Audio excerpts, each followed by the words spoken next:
ফের নিয়োগ বাতিলের হুঁশিয়ারি হাইকোর্টের। প্রায় ৬০,০০০ প্রাথমিক নিয়োগ নিয়ে প্রশ্ন। ২০১৪ টেট ও নিয়োগ নিয়ে প্রশ্ন করছেন বিচারপতি। ওএমআর না পেলে টেট বাতিলে বাধ্য হবে আদালত। নিয়োগ প্রক্রিয়াও বাতিল করে দিতে হবে। ২০১৪ টেট ও নিয়োগ নিয়ে প্রশ্ন করছেন বিচারপতি রাজাশেখর মান্থা। কড়া পর্যবেক্ষণ বিচারপতি রাজাশেখর মান্থার। ২০১৪ টেটে নিয়োগ ২০১৬ ও ২০২০ সালে অর্থাৎ ফের নিয়োগ বাতিলের হুঁশিয়ারি হাইকোর্টে।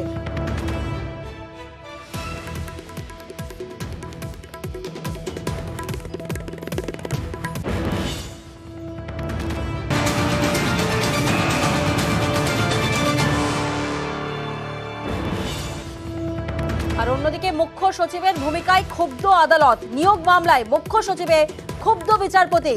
নিয়োগ দুর্নীতিতে গ্রেফতার সরকারি অফিসাররা, ধৃত অফিসারদের বিরুদ্ধে বিচার শুরুর আবেদন। মুখ্য সচিবের ভূমিকায় এক্ষেত্রে ক্ষুব্ধ বিচারপতি, ক্ষুব্ধ আদালত। সিবিআই এর আবেদনে মুখ্য সচিবকে তৃতীয়বার সময় দেওয়া হচ্ছে আর ২৩শে এপ্রিলের মধ্যে রাজ্যের অবস্থান জানাতে নির্দেশ।